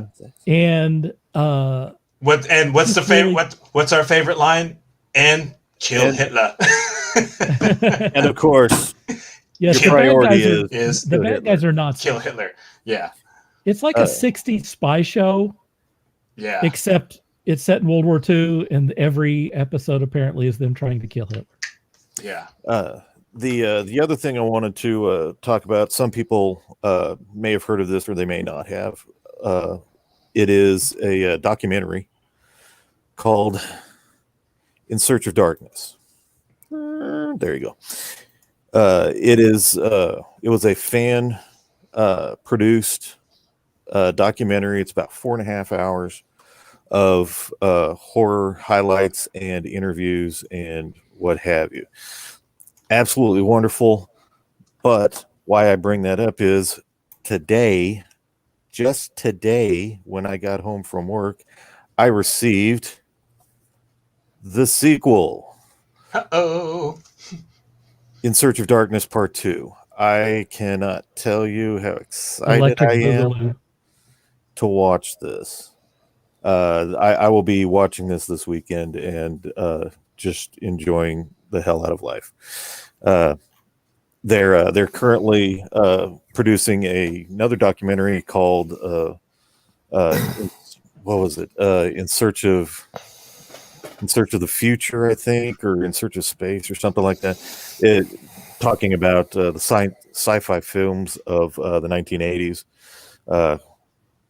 These guys are doing fantastic things. I can't wait to see this and see what all there is to see. And that's what I got. Those are really in-depth documentaries. I mean, you said it, the first one was 4 hours or something. 4.5 hours. If you are into 80s horror stuff, Scott, hey, you want to get together and watch that? No chance. No chance whatsoever. The thing let's is that they see. interview, a lot of the directors and writers and actors in these things. They ask them all the right questions. They really knew what to cover on these things. The first one was fascinating. If you're into kind of the behind the scenes stuff, and particularly if you're into 80s horror, the first one was really good. The second one is also 4.5 hours. Scott? It's like 2 seasons of The Mandalorian. No, thank you. All at one time, man. You watch it all at once? Or over the course of like 3 weeks? I watched the first one all in one evening. Oh my God. What? Oh. Oh. Good I made times. myself dinner. I turned on my Blu-ray player, and I just sat back and enjoyed. And then 5 hours later, you got up and said, "Well, there goes my night." Oh, I would pause to go to the restroom, but then I would come back to it. Yes. Not for me, my friend. Not for me. All right, Scott, you're up on Blast. This is what we're consuming, right? Yeah. We finished the season 1 of Big Mouth on Netflix, and we started season 2. It's fantastic. Me and Jennifer is cracking up laughing. Of course, it probably helps that we're parents of teenagers, and the whole cartoon is about teenagers. Sure is. Wanted to show off again. Star Wars High Republic comes out tomorrow, number 1 from Marvel. I don't think I'm really Would you space through that so we could see a little Sure. bit of the artwork, please? Yeah, I haven't really looked at it either, to be honest with you. Here we go. I don't know what you can see Okay, there. it looks good. Yeah, that's good. Okay. Really? Like all the Star Wars books from Marvel, since they've, got the license to, or, been bought by Disney itself. I didn't want to buy any of them because I didn't want to be the nerd like the guy art. who likes, a sci-fi property and then you read the comic book. Good color. That's usually not my thing. All the stuff has been really good, actually. But they're also putting high name, creators on They it, certainly so are. that helps. It's just not like some schmuck. Also tomorrow, Eternals comes out. So we're just speaking the devil. Right. When y'all talked about it, there's like 50 different covers. I'm not kidding. So, like, if you're Oh, my a cover Lord. collector, this one's by Herberto Ramos. I don't really know nothing about this except I work Who's a lot. writing it? Good question. I'll try to tell you. I know he said Ribic or whatever his Okay. name is. All right. You know what I'm talking about? I He's a do. fantastic, artist. He's doing the there must be a splash page, like a couple of pages in here.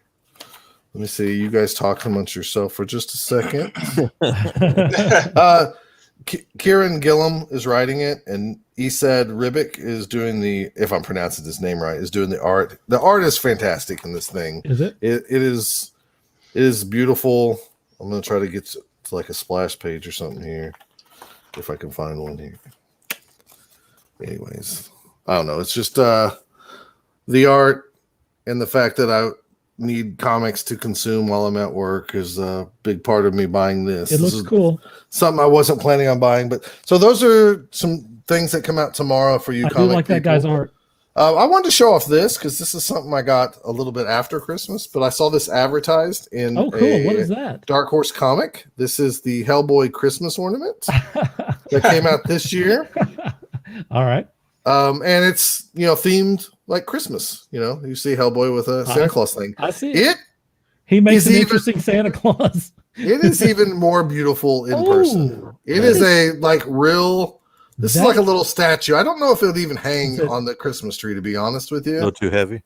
It's pretty heavy, and it's so amazing. After I saw this, That is gorgeous. while we were talking on the air, I texted my shop and I said, "If you can get me another one, I want it." How much do they retail for?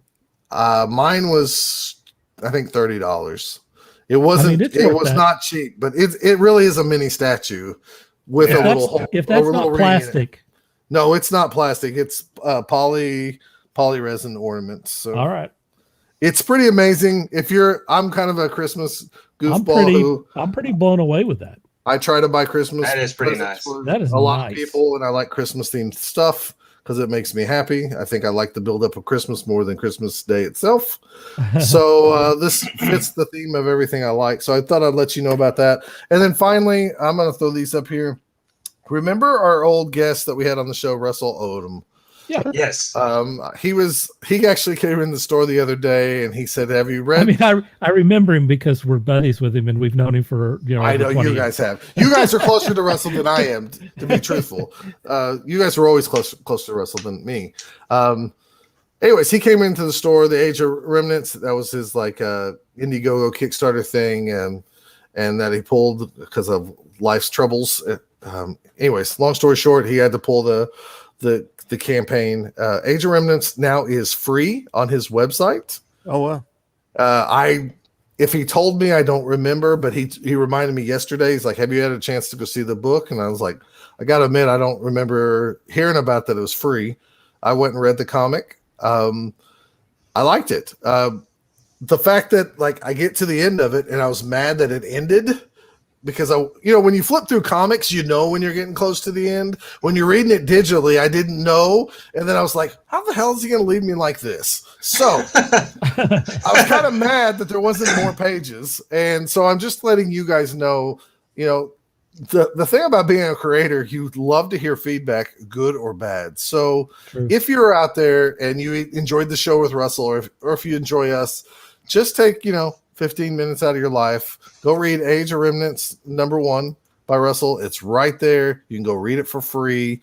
Give him some feedback, even if it's on Facebook. Say, "Hey, man, I enjoyed this," or "I didn't because of this," so he can hear feedback and adjust if he needs to. So I'd just like to throw those things out there for everybody. Well, you've already given the first good feedback. You were mad that it ended before you got into it. So this is the first comic I've read digitally ever, and I don't know if I ever want to read another one because I know like Stoney's been like giving us links for the digital versions of Villainous, but I've been buying the floppies. So I always say like, no, I'm gonna wait and read it in floppy. But I didn't like the fact that like I didn't know I was coming to the end, and like I scroll down and I read it and I'm like, why isn't this thing scrolling? And I was like, God dang it! But you were wanting to see more after that, right? Yes, for sure. So that's the good. That's the good. So point. He got me. He got you. He got you. Russell, if you are watching, you probably should put a "to be continued" on the bottom of that last page. Yeah, I don't remember it saying "to be continued." It doesn't. I'm looking at it. Okay, so you were see? Yeah, I'm like, what? Come on, bro, give me some more. So I already told him, like, I gave him some feedback, and I said, you need to do some more because I want to see it. And he said, okay, I'll get on it. So that's cool, man. Good problem to have, though, right? Me wanting more. There you go. Oh yeah. That's the best problem to have right there. Absolutely. That's the cast out hook. That's what everyone who creates something wants to hear, is that you want some more of it. For right. Sure. Yeah, you're mad because you didn't get enough, Right. So true. All right, mine is Thanks, Upload from Amazon Prime, and it's a comedy series. Who's in this, Sean? Is it Robbie Amell? Robbie Amell, I believe is right. Yeah. What's the show called again? It's called Upload. Okay. Oh, that's on my list. It's about a guy who dies, and he's in the future. And what they do right before you die, they take your thoughts and they move you to the afterlife. They call it heaven. And gosh, you love it. No wonder you love it. Each of the different places that you go to is like from a different company. So different companies have different, heavens that you go to. And it's a series that's very much about, future tech and about all of the issues that you would get into because basically when you get uploaded to this other deal, you can still interact with the real world. So like this guy goes to his funeral and like he's in the back of the room on a screen and he watches the people talk about him during his funeral. He dresses up for it, because it's this big moment and all this sort of stuff. He still has a girlfriend that's in meat space, and it's a comedy though. So you've got a lot of kind of funny things that they do, but in addition to that, it also has kind of this, this B plot where they're talking about maybe why he died. Maybe there was some nefarious activity going on. I've only seen about 3 episodes of it so far, but he also has some feelings for one of the people that they call angels, who are people who are kind of there to be a concierge in the afterlife. If he has a problem, he can say angel, and the angel shows up, and they're actual people that are in the real world that are trying to solve whatever problems they have. His girlfriend is the one who is fitting the bill for his bandwidth, and she can decide whether he can have he can spend on certain items that he wants, or because it's like an upgrade or whatever, and so he has to go appeal to her for that. And there was a scene where she like threatened to delete him, right? Because she's the account holder. It brings up a lot of very, very interesting, very much serious kind of science fiction dilemmas and stuff that would come up in this case. It's a nice little combination of comedy and science fiction. It's pretty smart for what it is. It's called Upload. It's on Amazon Prime. They have one season of it so far, and so far I've really enjoyed it. It's been really good. We have some comments coming in. Russell says he will make an adjustment Thank you, on sir. that final day. Brendan says he's not dead yet. He is dead. He's definitely dead. And He's dead. If you've seen the first episode, you see that there's no doubt about that. Oh, another thing I forgot to mention, I think this is the last season of The Expanse has started on Is Prime. it the last season, or is the next season the last season? I think it's next. I think next season's the last season, but Okay. but the latest season of The Expanse is on Amazon Prime now. So I new just watched episodes. the last season of The Expanse. Yeah, I've watched the first 2 episodes. I'm gonna have to go back and watch because it's been a while. But yeah, The Expanse is back on, which I'm so glad it's back on. I've been waiting on that series to come back on. That's some smart sci-fi. Oh yeah, that's probably one of the best sci-fis I've seen in a while. So Easily. So if you haven't watched, so if any of you have never watched The Expanse, I highly recommend watching The Expanse. I highly recommend it. And if you haven't watched The Expanse, in that first season, hang in there. Yeah. Because at the beginning, you're like, what is, when is this thing going to pick up? Boy, when it picks up, it really picks up. They are building the foundation for everything else that happens. And when it gets going, it really gets going.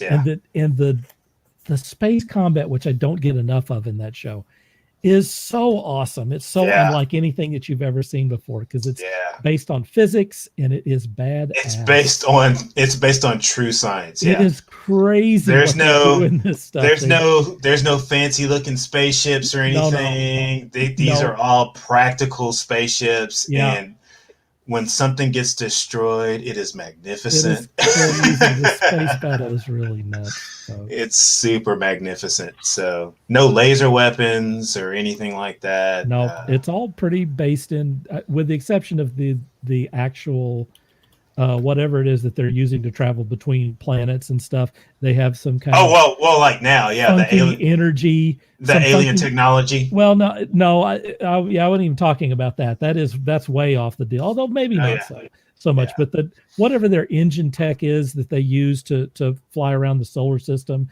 is advanced and kind of a little, they're playing fast and loose with stuff, just so that they don't have to spend 2 years to get to Mars. There's no sound in space. No sound in space, which is also pretty cool. That is a cool series. It is a very Expanse. And don't get attached to characters. Brendan, yeah, definitely do not get. It's another one that's like kind of Game of Thrones, where they're going to wrap your stuff up there. Don't get attached to characters. No sound in space. Gigi says practical spaceships would be a solid cover band name. Cover band? Yeah, we're not covering. We're doing original shit. No, I want to cover band, and all the songs that we do will be TV show theme songs. theme songs for shows that didn't have theme songs. Watching Demolition Man all those years ago, and they had the most popular radio station was the Show Tunes station. Yeah, and I know I personally at the time I thought there's no way.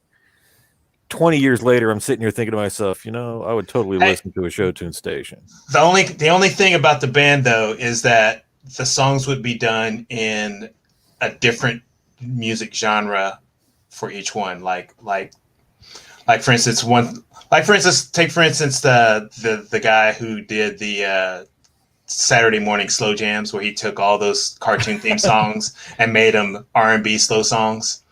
So That's it would be like that, you know. So cool. I played the Pat Boone Does Heavy Metal. Oh yeah, it would. Yeah, like different songs. Like one song would be like we take the Flintstones and make it a heavy metal song, and Right. and take another song and make it a R&B slow song. Take another one, make it a country song. You know, mix it up. Oscar Mayer Wiener song. Anyone? Yeah, It was number 1 on the charts in Demolition Man. yeah. All right, it's promo time.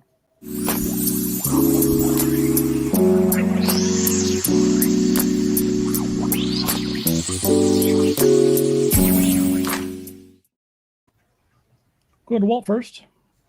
Oh yeah, you would go to the guy who really doesn't have anything to push right now. We're getting you out of the way, Walt. So I'll just mention again, if you're ever down here in Texas, and you want to go on a toy store shopping spree. There are I like several the toy stores. store better. Toy store, okay. Yeah. Anyway, if you want to go on a shopping Sure spree enough. down here, we have several stores down here that you should go hit.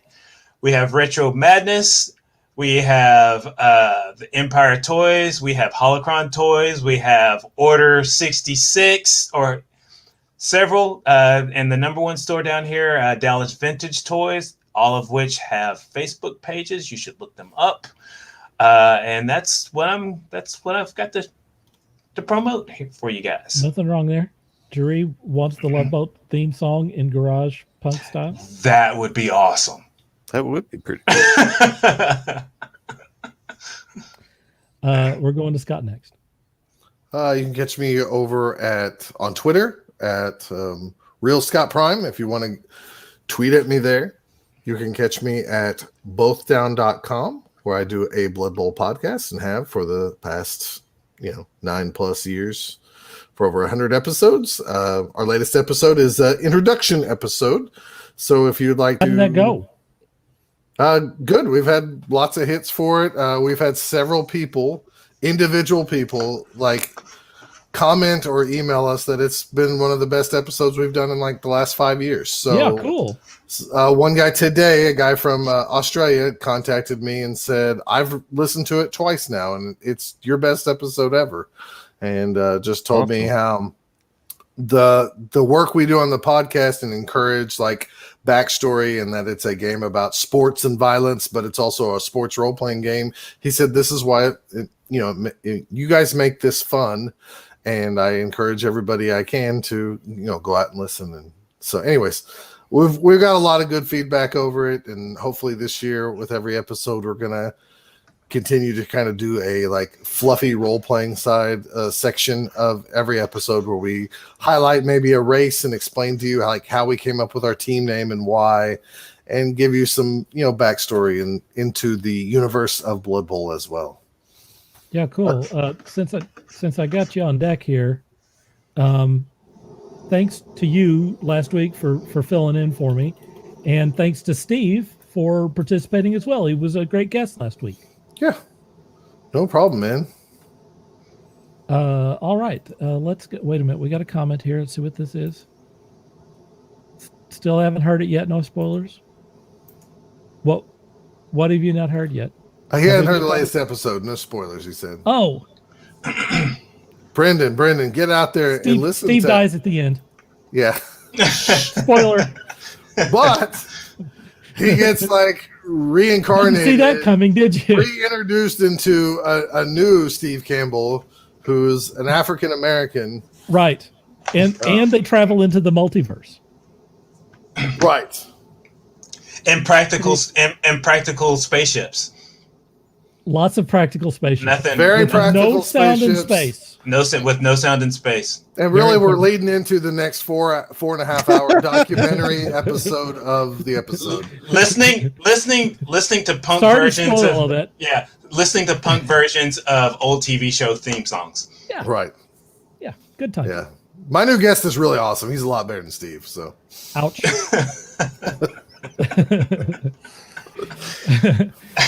All right. He says believable for sure.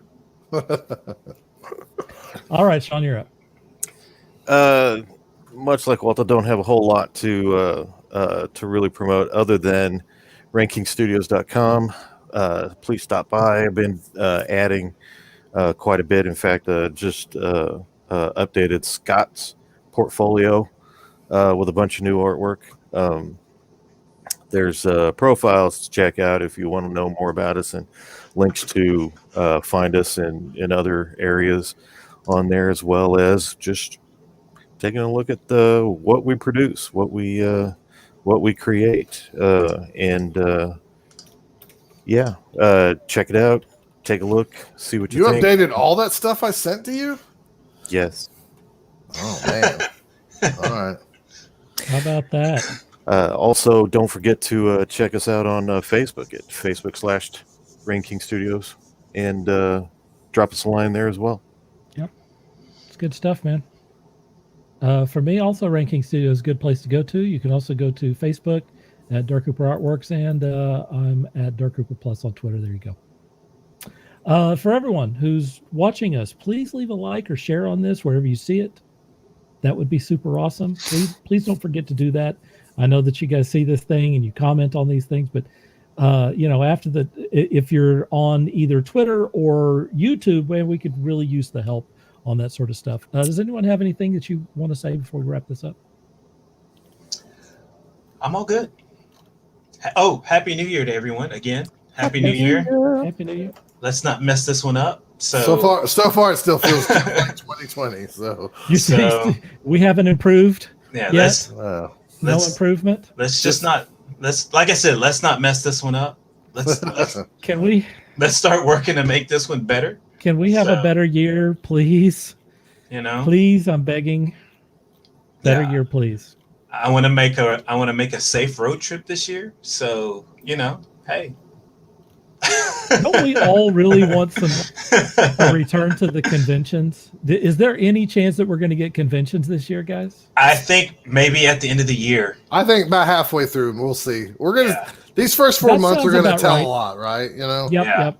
And I know we've already canceled our big Oklahoma Bowl weekend Blood Bowl tournament, which is a 2-day event. It's usually held in the first couple of weeks in March. Yeah, is when we do it, but we went ahead. We're not going to be done by then. I mean, it's Oklahoma Bowl weekend 10. We've had upwards between 40 and up. We've even had over 60 people play, and it's the 10th anniversary. So we also don't want to kind of waste that kind of legacy number at the same time and only have 8 people show up and 4 of them get sick and 1 croaks on us. So we're gonna wait and save it for next year. I'm still hoping that we can run some Blood Bowl tournament by the end of the year. I know I have a friend who's they just found out they're going to have a baby. And traditionally, I like to have a Blood Bowl tournament called Critter Bowl, which is just a excuse to play Blood Bowl, and you donate money, and all the entry money usually goes to the expecting father to go buy diapers. So I'm really, really, really hoping that things get better in 4 or 5 months and we can get out there and do stuff again. But I think we're all itching, and I just wish everybody would be safe. So same here. Scott, you still went to a couple of events last year. I did. I mean, we held Oklahoma Bowl. That was the last event that we ran, and a few people from foreign countries almost got stuck here in America as they started shutting down, flights and stuff. How crazy. Yeah, we ran that, and then we didn't run any more events that year. And then I went to Chicago. I mean, and if you're interested in that, I did a little thing for Taskforce Geek on that. You can watch. Covered it. It's available right now on YouTube. But yeah, it was just different. And I know I just went through all the holidays without having family and stuff around. And while most of those knuckleheads I don't get along with most of the time, I still want to see them a few times a year. So I'm really hoping things will change and get back to, we're all wanting just to be normal again, right? Yeah. So, yeah. And hopefully, there's hope. So there's always hope. So Jury likes the Blood Bowl baby shower. Yeah, it's great. We call it a man shower, but I didn't want to offend anybody out there. Whoa, hey. See? I got Walt. I didn't say I was offended. I'm just saying, hey, that sounds like Walt personal. Got a tingle. I'll let you know next time we do one, Walt. I'll shoot video. Yeah, let's all hope that this year is a hell of a lot better than last year. I can't see how it couldn't be better than last year, but we're all in the same boat here. Let's hope that we're off to a great start. I really need to expand my autograph collection, so let's get it on. Let's get it on. Let's get it on. All right. Well, thanks to the panel. And thanks to everyone for watching us. We sure do appreciate it every week. You guys help make this show great. So for Scott and for Walt and for Sean, until next time, this is Dirk Hooper saying dream hard.